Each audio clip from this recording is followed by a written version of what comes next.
Cap à présent sur notre deuxième sujet de cette matinée, quelque temps après la mémorable sortie du président français Emmanuel Macron sur la relation entre pauvreté et forte natalité en Afrique.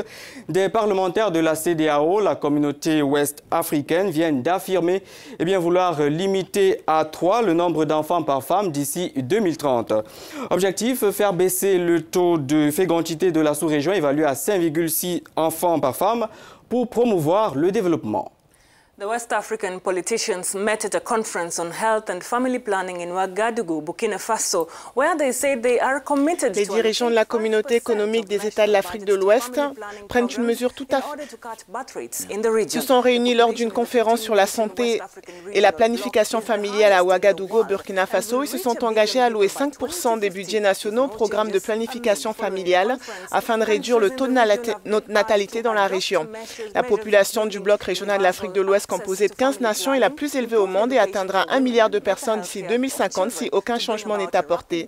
À la suite de la conférence, les pays de la région ont été invités à adopter des mesures, y compris l'accès universel à la planification familiale, l'amélioration de l'éducation des femmes et l'amélioration des soins de santé des enfants, pour provoquer un déclin rapide et volontaire du taux de natalité. Mais les experts font valoir que la forte croissance de la population n'est pas un obstacle. Tout de suite avec Bénédicte Gastineau du laboratoire de recherche sur la population, l'environnement et le développement à Marseille en France. Bénédicte, bonjour et merci d'être avec nous sur le Morning Call ce matin. Alors vous êtes intéressé à la croissance démographique sur le continent et vous dites qu'il est important de tenir compte de la diversité des situations démographiques en Afrique lorsqu'on veut aborder la question de la fécondité maternelle. Oui, il y a une très grande variabilité dans les niveaux de fécondité. Alors quand on parle de croissance démographique en Afrique, que ce soit vu de l'Afrique ou vu de l'Europe, on cite souvent le Niger avec son niveau de fécondité entre 7 et 8 enfants par femme. Mais le Niger n'est pas du tout représentatif du continent africain, ni même d'ailleurs de l'Afrique de l'Ouest. Non loin du Niger, il y a le Togo, le Bénin ou même la Mauritanie qui ont des indices de fécondité inférieurs à 5 enfants par femme.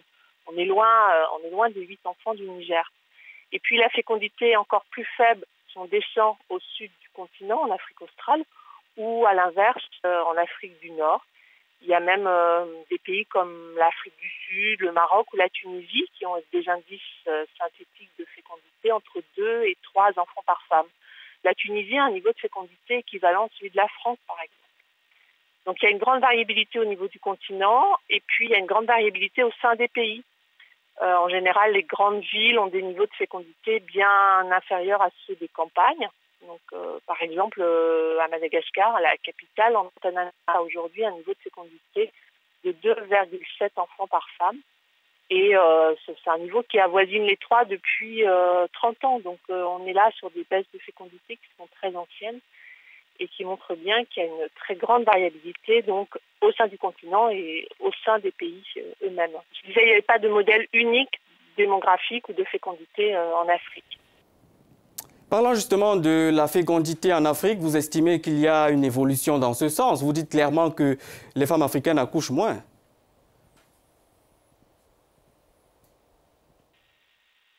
Oui, bien sûr.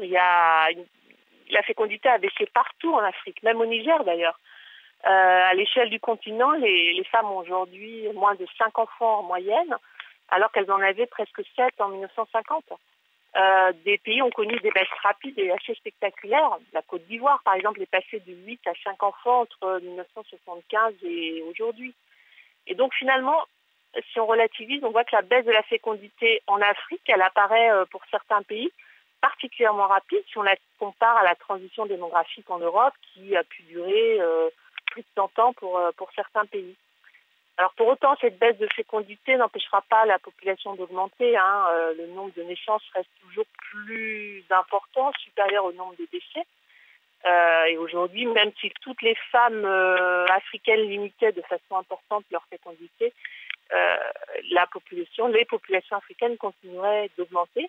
Mais il faut quand même avoir à l'esprit que la fécondité, elle baisse partout et depuis longtemps dans certains pays.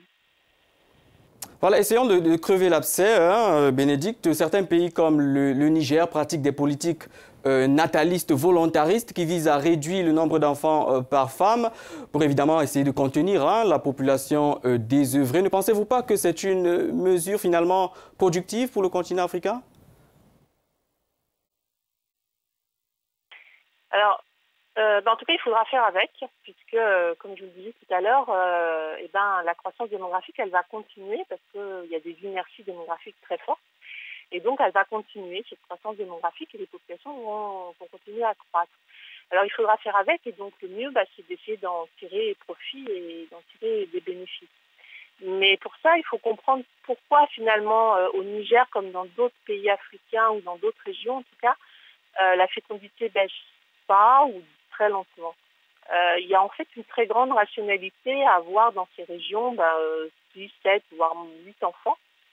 D'abord parce que la mortalité reste forte, donc on fait beaucoup d'enfants pour espérer qu'il y en ait une partie non négligeable qui reste vivante. Et puis ensuite parce que ces enfants, ce sont les assurances santé, vieillesse, assurances chômage de leurs parents, surtout dans ces contextes de pauvreté.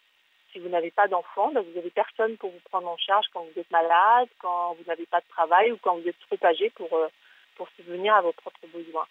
Et donc, c'est sur ces facteurs-là qu'il faut agir. Si on veut réduire la fécondité, en fait, il faut pouvoir améliorer le de vie des gens. Et la baisse de la fécondité, elle sera d'autant plus rapide et durable que ces fonctions d'assurance, notamment, et de redistribution, ne pèseront plus sur les enfants, mais sur des systèmes d'assurance publique, associatifs ou mutualistes. C'est là-dessus, entre autres, qu'il faut jouer. Voilà. Bénédicte, je voudrais savoir en quoi le boom démographique en Afrique est-il une menace pour les autres continents? En clair, est-ce que c'est l'immigration qui fait tant peur aux Européens, par exemple? Oui, alors effectivement, le thème de la migration aujourd'hui est souvent associé à la question de la croissance démographique en Afrique, mais il faut d'abord rappeler que les migrations, les mobilités des populations africaines se fait d'abord au sein des pays africains et entre les pays africains. Et les migrants qui arrivent en France ou en Europe ont des parcours, ont des histoires extrêmement diverses, mais beaucoup sont en fait des jeunes adultes formés, étudiants qui viennent chercher un premier emploi ou un emploi avec un statut qu'ils ne trouveraient pas dans leur propre pays. Et cela, ça n'a pas grand-chose à voir avec la croissance démographique. En fait. De la même façon, arrivent en Europe des populations qui fuient des conflits ou des guerres. Donc là encore, ça n'a pas grand-chose à voir en termes de croissance démographique.